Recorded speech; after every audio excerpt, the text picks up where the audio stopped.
મારી પ્રેક્ટિસમાં અત્યારે હું 2 વર્ષ જેવું થયું ને એક બિઝનેસ લાઈફ સાયકલ જેને કહેવાય કે હવે આપણે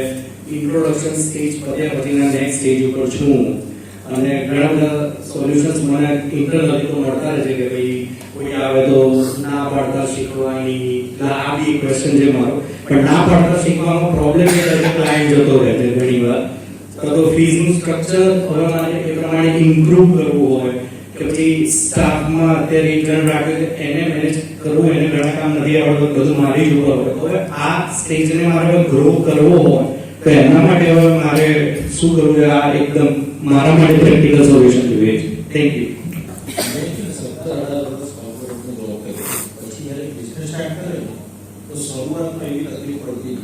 કોસ્ટ ઇફેક્ટિવ થોડું રહેવું પડે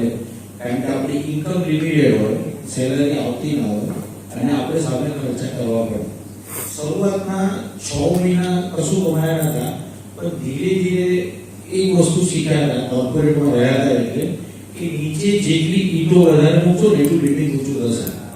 એટલે તમે તમારા લેયર નીચે ડેવલપ કરતા જાઓ અને તમે જો સીએ છો તમને 3 વર્ષના આર્ટિકલ મળતા જ રહેશે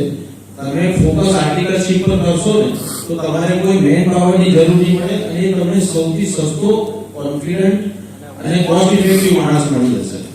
અને બધું વસ્તુ જો લોંગ ટર્મ એ તમારી જોડે કામ કરશે તો સીએ કંપની મોટી થઈ શકશે થેન્ક યુ